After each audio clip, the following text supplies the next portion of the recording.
ఓం నమ శివాయ. శ్రీమాత్రే నమ.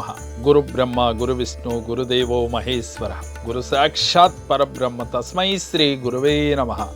ఓం నమ శివాయ. 2026 శ్రీ పరాభవ నామ సంవత్సరం ఉగాది పంచాంగ శ్రవణంలో భాగంగా కన్యా రాశి వారి యొక్క ఫలితాలను మనం తెలుసుకోబోతూ ఉన్నాం. ముందుగా ఆదాయం వీరికి 8, వ్యయం 11గా కనపడుతూ ఉంది. రాజ్యపూజ్యం 3, అవమానం 3గా గోచరిస్తూ ఉంది. అంటే గౌరవించే వాళ్ళు 3, అవమానించే వాళ్ళు కూడా 3గా ఉన్నారు. ఆదాయానికి మించిన ఖర్చు ఎక్కువగా కనపడుతూ ఉంది. అయితే ఈ రాశి వారికి 11వ ఇంట గురువు, 7వ ఇంట శని ఉండుట చేత మిశ్రమ ఫలితాలే గోచరిస్తూ ఉన్నాయి. కష్టే ఫలి అన్నట్లుగా ఈ సంవత్సరం కనపడుతుంది. వీరు తలపెట్టిన కార్యంలో కొన్ని విఘ్నాలు వస్తూ ఉంటాయి. వాటిని అధిగమించే ప్రయత్నం వీరు చేస్తూ ఉంటారు, పోరాడుతూ ఉంటారు. కానీ మిశ్రమ ఫలితాలు వీరికి కనపడుతూ ఉన్నాయి. వాహన యోగం కనపడుతుంది, గృహయోగం కనపడుతుంది. దానివల్ల కొంత ఫైనాన్షియల్ గా ఇబ్బందులు కూడా కనపడుతూ ఉన్నాయి. దాని ఈఎంఐలు కట్టడానికి కొంత ఇబ్బందులు కలుగుతాయి. జాబుల్లో అవకతవకలు కనపడుతూ ఉన్నాయి. అలాగే కొన్ని మెంటల్ టెన్షన్స్,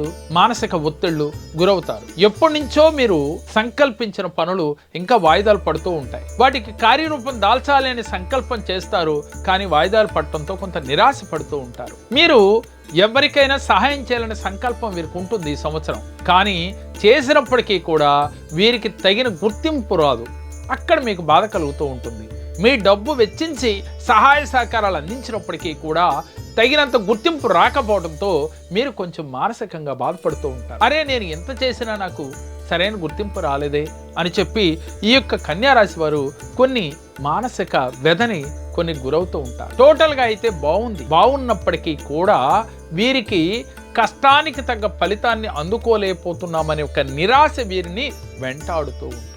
ఈ రాశిలో పుట్టిన సినీ కళాకారులకి మంచి మంచి ఆఫర్స్ అయితే వస్తాయి, కానీ దానికి తగ్గ పారితోషికాలు అందుకోలేరు. అలాగే దానికి తగ్గ రివార్డులు, అవార్డులు అందుకోలేరు. అంటే సరైన గుర్తింపు రాదు అని అర్థమవుతూ ఉంది. రాజకీయ నాయకులకి ప్రజాదరణ అయితే ఉంటుంది, కానీ హైకమాండ్ దగ్గర, పార్టీ అధ్యక్షుడి దగ్గర సరైన గుర్తింపు పొందలేరు. అక్కడ వీరికి తెలియకుండా మానసికంగా బాధ కలుగుతుంది. అదేవిధంగా ఈ రాశిలో పుట్టిన విద్యార్థులు కష్టే ఫలి అన్నట్లుగా కనపడుతుంది. ఎంత కష్టపడితే అంత ఫలితం వస్తుంది. ఆ విషయంలో మాత్రం కొంత జాగ్రత్త వహించాలి. ప్రతి ఒక్కరూ కూడా ఆ విషయంలో జాగ్రత్త వహిస్తూ మీరు ముందుకు అడుగులు వేస్తూ ఉంటే ఈ సంవత్సరం మీకున్న సమస్యల్ని మీరు అధిగమించగలుగుతారు. టోటల్గా వీరికి మిశ్రమ ఫలితాలే గోచరిస్తూ ఉన్నాయి. వ్యవసాయదారులకి 2 పంటలు యావరేజ్గా కనపడుతూ ఉన్నాయి. అలాగే వీరికి పాత అప్పులు తీరిపోతాయి. మళ్ళీ కొత్తగా రుణాలు చేయవలసిన పరిస్థితులు గోచరిస్తూ ఉన్నాయి. ఈ రాశిలో పుట్టిన స్త్రీలకి ఆరోగ్యపరంగా కొన్ని సమస్యలు కనపడుతున్నాయి. వ్యాపార రంగంలో చాలా బాగుంటారు, ఉద్యోగస్తులు చాలా అభివృద్ధి మార్గంలో ఉంటారు, కానీ ఆరోగ్యపరంగా గర్భసంచి సంబంధించిన వ్యాధులు, అలాగే నరాలకు సంబంధించిన వ్యాధులు, అలాగే వన్ సైడ్ తలనొప్పి, ఇలాంటివన్నీ కూడా కొంత ఫేస్ చేసే పరిస్థితులు ఈ రాశిలో పుట్టిన స్త్రీలు ఎదుర్కోవాల్సిన పరిస్థితులు గోచరిస్తున్నాయి. భార్యాభర్తల నడుమ తరచూ ఏదో ఒక గొడవలు వస్తూ ఉంటాయి. కాబట్టి చాలా ఓపిక, ఓర్పుతో ఈ సంవత్సరం ఉండాలి. భార్యాభర్తలు ఇద్దరిలో ఎవరైతే ఈ రాశిలో పుట్టి ఉంటారో వాళ్ళు కొంత ఓర్పు వహిస్తే ఆ గొడవల్ని ఈజీగా అధిగమించగలుగుతారు. ఓర్పు సహనం లేకపోతే మీరు చిలికి గాలివానగా మారే పరిస్థితులు ఎదురవుతాయి. కొన్ని కోర్టు సమస్యలు కూడా వీరికి ఎదురయ్యే పరిస్థితులు గోచరిస్తూ ఉన్నాయి. ఎట్టకేలకు ఈ సంవత్సరమాంతంలో గురువు యొక్క అనుకూలత చేత, రాహు యొక్క అనుకూలత చేత ఆ సమస్యలన్నిటినీ మరలా అధిగమించగలుగుతారు. బాస్ ఇస్ బ్యాక్ లాగా మరలా వీళ్ళు ఈ కష్టాలని అధిగమించి మరలా ఉన్నతంగా ఎదగబోతూ ఉన్నారు. డిసెంబర్ తర్వాత మరలా ఉగాది వచ్చే లోపుగా 2027 ఉగాది లోపుగా మరలా వీరు అన్ని విధాల ఫిట్గా ఉంటారు.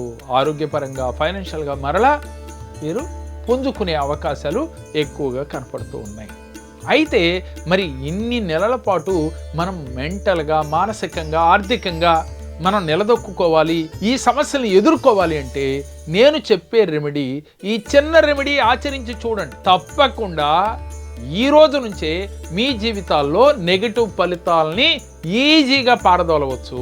ఏమిటా రెమెడీ అంటే, మారేడు చెట్టు వద్దకు వెళ్ళాలి. మారేడు చెట్టు కొంచెం వయసున్న చెట్టు, దేవాలయాల్లో కావచ్చు, ఎక్కడైనా మీ పరిసర ప్రాంతాల్లో ఎక్కడున్నప్పటికీ కూడా ఆ మారేడు చెట్టు వద్దకు వెళ్ళి కుదిరినప్పుడల్లా అవకాశం ఉన్నప్పుడల్లా మారేడు చెట్టు వద్దకు వెళ్ళి ఆ చెట్టును అలా హక్ చేసుకుని మీలో ఉన్న నెగిటివ్ అంతా తొలగిపోయినట్లుగా, పాజిటివ్ ఎనర్జీ మీ శరీరం అంతా నిండిపోయినట్లుగా, ఈ రోజు నుంచి మీ సంకల్పాలు పాజిటివ్గా తీసుకుని అది జరిగిపోయినట్లుగా ఫీల్ అవ్వాలి. ఆ తర్వాత ఆ చెట్టు దగ్గర కూర్చుని మనసులో సంకల్పం చేసుకోవాలి. కుదిరినప్పుడల్లా పరమేశ్వరుడు యొక్క ఆలయాలకు వెళ్ళి, అంటే ఈశ్వర ఆలయాలకు వెళ్ళి మారేడు దళాలతో అభిషేకార్చనలు చేయించాలి. ఓం నమః శివాయ.